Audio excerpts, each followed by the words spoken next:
You know what drives me nuts? When people act like wanting nice stuff makes you a shallow jerk. Like, excuse me for having taste, okay? I'm Mia, 24, and I thought I had my life figured out until everything imploded over something as basic as an engagement ring. Let me lay it all out because I'm sick of people not seeing my perspective. So, I'd been with Liam for just under 2 years, not even a full 2, which in hindsight maybe should have tipped me off that he was moving too fast. We met at a barbecue through some friends and he stood out from the guys I'd dated before. He had his act together, working some tech job that paid well and apparently left him with tons of free time. Must be nice, right? Most of us are slogging through 40-hour weeks just to scrape by. Liam had this side gig where he crafted pottery, kind of quirky I thought, like when your boyfriend dabbles in photography or something. He'd show me these little vases and bowls he made and I'd nod and say, "Wow, that's cool, babe," while privately thinking they looked pretty basic compared to stuff you'd find in a proper store. But he was proud of it, so I played along. The thing with Liam is he always tried too hard to win people over. I think it stemmed from his past. He'd been a bit of a flirt before we got together. So now he was constantly overdoing it, trying to prove he was this reformed, committed guy. It was sweet, sure, but sometimes it felt like he was putting on a show instead of just being himself. When we started talking marriage, I got thrilled. I was 24 and most of my friends were either engaged or hitched already. I'd been dropping hints about what I liked: classic emerald cut, rose gold, something elegant but not over the top. I'd show him pics on my phone while we scrolled through feeds like, "Ooh, check out Emma's ring, so gorgeous," or "That's totally my style." Just typical girlfriend moves. I spent hours on Pinterest browsing rings, and I knew exactly what I wanted. Nothing insane, just something that showed he was serious about us. Something I could flash without feeling self-conscious when people asked to see it. Is that so bad? Liam seemed to be picking up on all my hints, and I could tell he was up to something. He'd been acting all secretive and jittery for weeks, and I was buzzing with excitement, imagining how he'd propose, where we'd have the wedding, all that good stuff. I even started browsing wedding dresses online just for kicks. His family seemed to really take to me, too. His mom lived across the country and worked as a glassblower, and Liam would always rave about how skilled she was, how she could craft these stunning pieces. I thought it was neat that he had family in that kind of trade. Maybe it'd mean a sweet deal on a ring. Looking back, I should have noticed the signs, like how Liam would get this odd look whenever I gushed over someone else's engagement ring, or how he'd dodge the topic when I mentioned checking out rings together. I just figured he wanted to keep it a surprise, which I was all for. One time, we were at the shopping center and passed a jewelry store. I stopped to admire the engagement rings in the window, and Liam got all fidgety, nudging me toward the food court instead, saying we should grab a bite. I thought he was just guarding his proposal plans, but now I wonder if he was already set on making the ring himself and didn't want me eyeing the store displays. The weeks before the proposal were electric. I could sense it was coming. Liam was all nerves, taking hushed phone calls in another room. My friends kept asking if I thought he was about to pop the question, and I played it cool, but inside I was bursting to know when it'd happen. I kept picturing the moment, the words he'd say, how the ring would sparkle on my finger.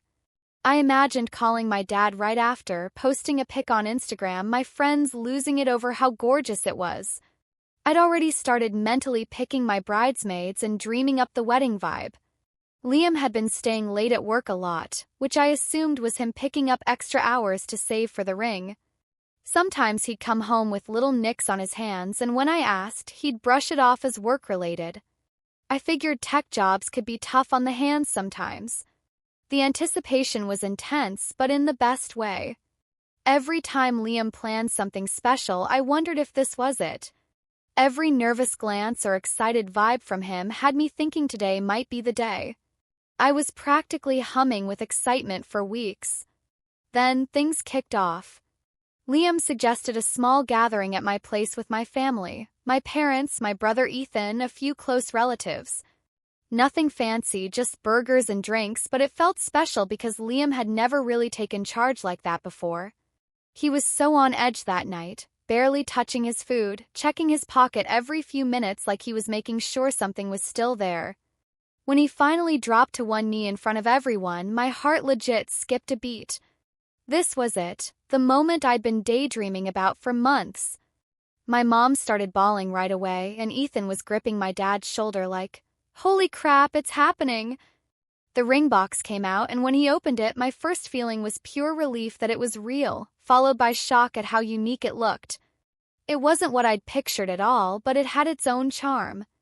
The design was this intricate wave pattern with what looked like sapphires on the sides and a solid-sized diamond in the center, definitely unlike anything I'd seen. Liam was trembling as he slid it onto my finger, and when he announced he'd crafted it himself, the room went wild. My dad started peppering him with questions about how he pulled it off, my mom was gushing about how romantic and personal it was, and Ethan was snapping photos like a paparazzo. Everyone was blown away. I'll admit I felt pretty special knowing my boyfriend had gone to all that effort.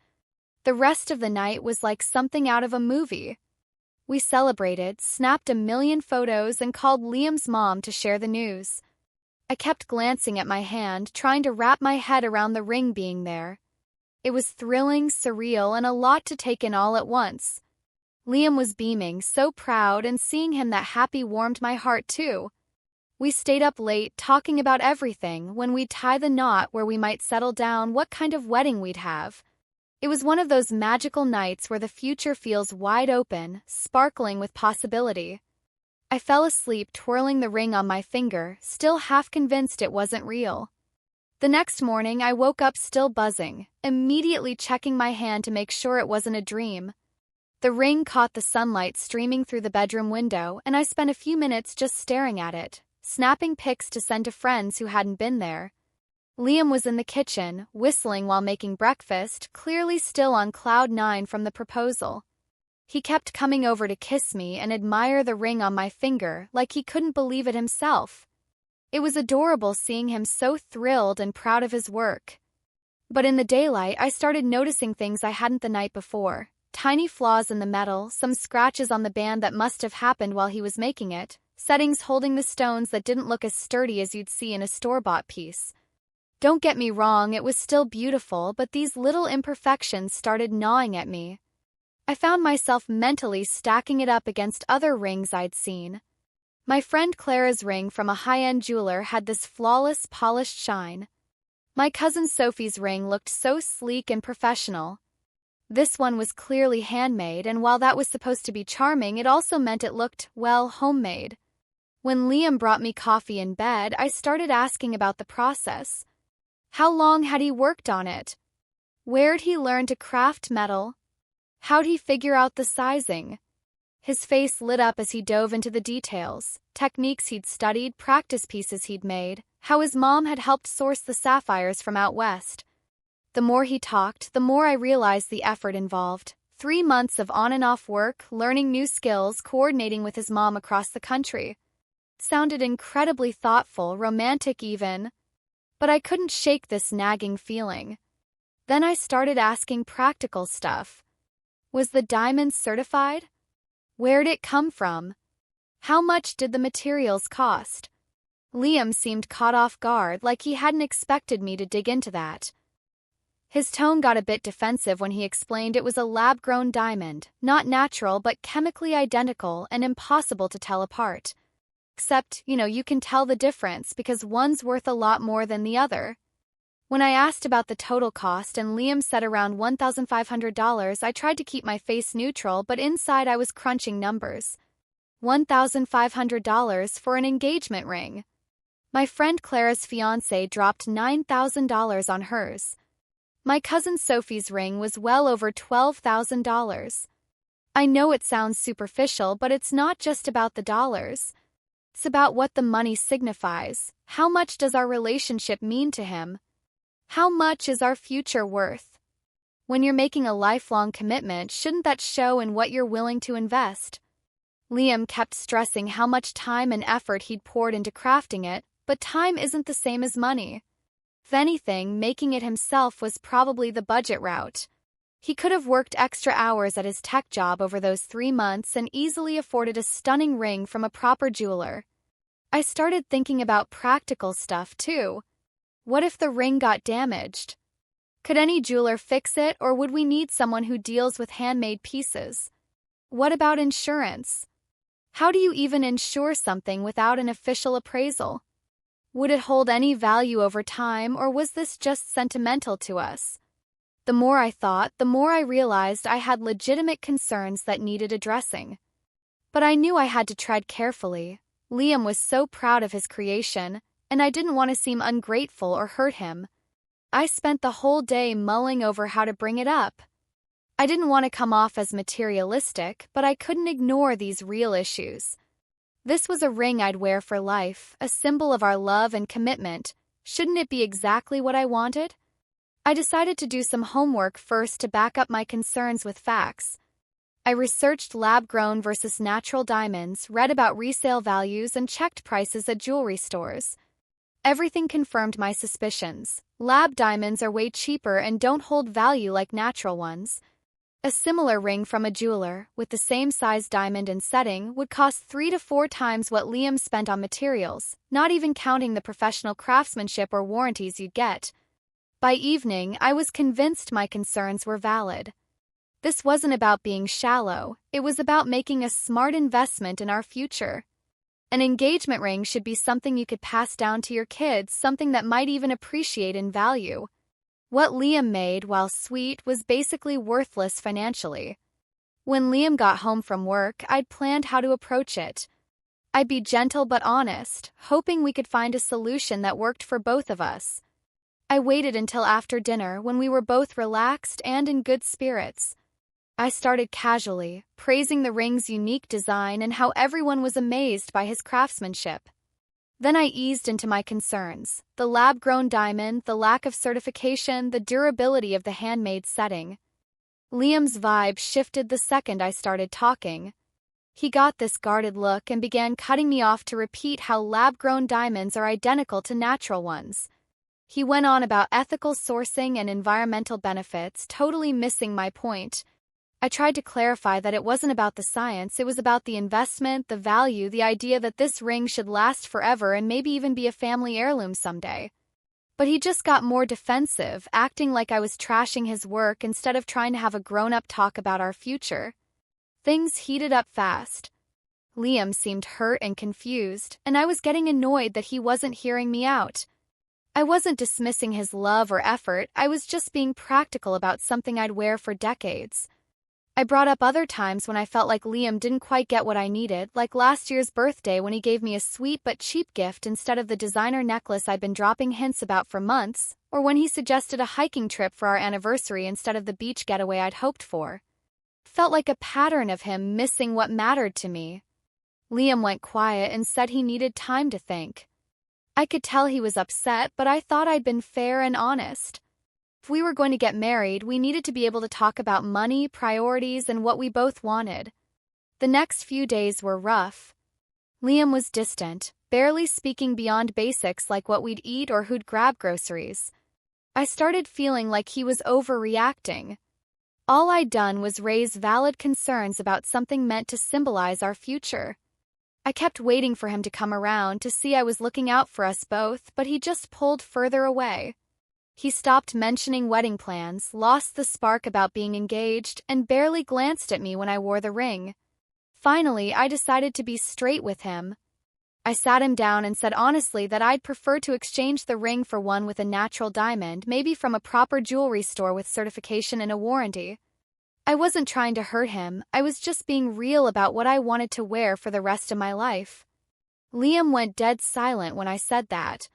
He just stared at me for what felt like forever, and I could see something shift in his eyes, not exactly anger but something heavier like betrayal or disbelief.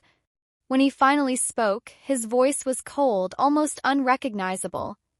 "Fine," he said, holding out his hand for the ring. Just like that. No discussion, no attempt to hear me out, no effort to find a middle ground.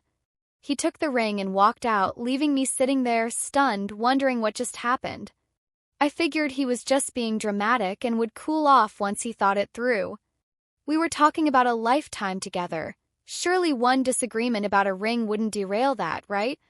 But the next day Liam called and his tone was like ice, final, like I was a stranger. He said he'd been reflecting on our talk and our relationship as a whole, and he'd decided I wasn't worth marrying. His exact words, "I wasn't worth marrying." I was floored. How did we go from engaged to him calling me worthless over one conversation about a ring? I tried to explain to make him see I wasn't being unreasonable, but he cut me off, saying he didn't want to hear it, and hung up. Just hung up like our nearly 2 years together, all our dreams and plans meant nothing because I'd raised concerns about a ring. I was gutted. I called him back, texted, tried to clarify, but he ignored me. It was like he'd erased me from his life overnight.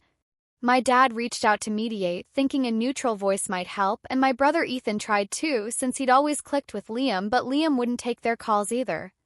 I couldn't fathom how someone could be so stubborn and petty. One honest talk about something important, and he threw our entire relationship away. It made me question if he'd ever truly loved me or if his pride was just too fragile for any critique. The weeks after were brutal. I kept hoping Liam would snap out of it and reach out, but he never did. I'd spot him around town sometimes, and he'd act like I was invisible, like we'd never been together, never been engaged, never planned a life. My friends and family were mostly supportive, agreeing Liam had wildly overreacted and that I'd done nothing wrong by being honest.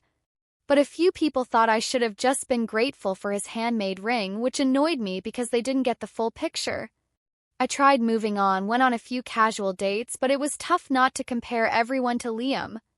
Despite how it ended, we'd had a solid relationship for most of those 2 years. Fun, caring, connected. I kept thinking he'd realize what he'd lost and try to fix things. But months passed and nothing. Complete silence. It stung more than I wanted to admit because I truly believed we had something special. Then, about 8 months after the breakup, I started seeing posts on social media that made my heart sink. Liam had a new girlfriend. Not just any girlfriend, someone who was all in on his pottery passion. She was constantly posting photos of pieces he'd crafted for her, raving about his creativity and talent, even promoting his work to her followers. First, I told myself it didn't faze me. Liam could date whoever he wanted, we were done. But as those posts kept popping up, I noticed something that hit me hard. His pottery was getting way better, like professional level good. Pieces he made for this new girl looked polished, refined, expensive. Then I saw he'd turned his hobby into a legit business. He had an Instagram page with thousands of followers, people ordering custom pieces, local shops stocking his work. This girl was helping him market it all, taking pro-level photos, building his brand.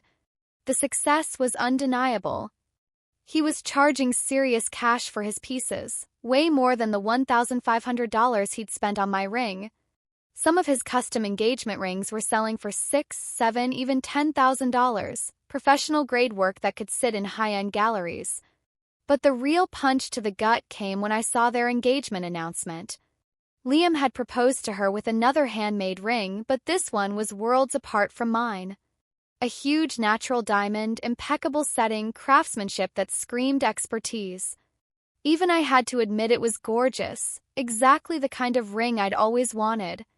Caption gushed about how he designed it just for her, weaving in details of their relationship, using only top-tier materials. That ring had clearly cost a fortune, probably 10 times what he'd spent on mine. She went on about how meaningful it was that he'd made it, how it showed his growth as an artist, how proud she was to wear something so unique and stunning. I stared at those photos for too long, feeling a mix of anger, regret, and something I couldn't quite pin down. This was what Liam was capable of. This was the kind of work he could do, the kind of investment he was willing to make, just not for me. Looking at that ring, I realized that if I'd been more patient, more supportive of his creative journey, more encouraging of his ambitions, maybe I could have had something even better than what I'd wanted. Liam had the talent and drive. He just needed someone who believed in him and helped him shine. Instead, I'd fixated on what his work wasn't rather than what it could become. I judged his love by a price tag instead of seeing the passion and effort he was pouring into his craft. I'd wanted him to buy something pricey instead of helping him create something priceless. The irony hit hard. I'd rejected his handmade ring because I wanted something more valuable, more polished, more impressive. And now he was making exactly that, just not for me. He'd become the successful artist I never believed he could be, with someone who championed his dreams instead of questioning them. But you know what? I still don't think I was wrong to have standards. I don't think it was unreasonable to want certain things from an engagement ring. The issue wasn't what I wanted. It was Liam's inability to handle honest feedback and his choice to ditch our relationship instead of finding a solution together.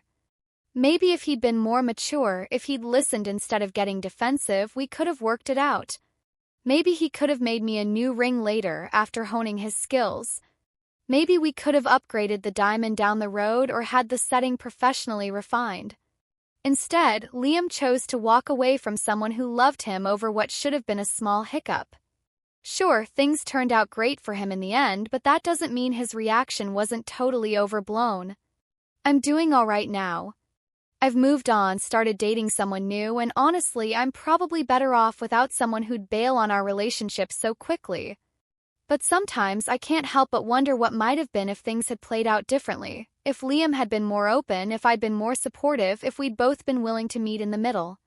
The whole ordeal taught me a ton about relationships, communication, and what really counts when you're building a life with someone. It also cemented that having standards isn't a bad thing, and neither is being upfront about what you want and need from a partner. I just wish Liam had been mature enough to work through our differences instead of giving up so easily. But I guess some people would rather start fresh with someone new than put in the work to fix things with the person they're supposed to love.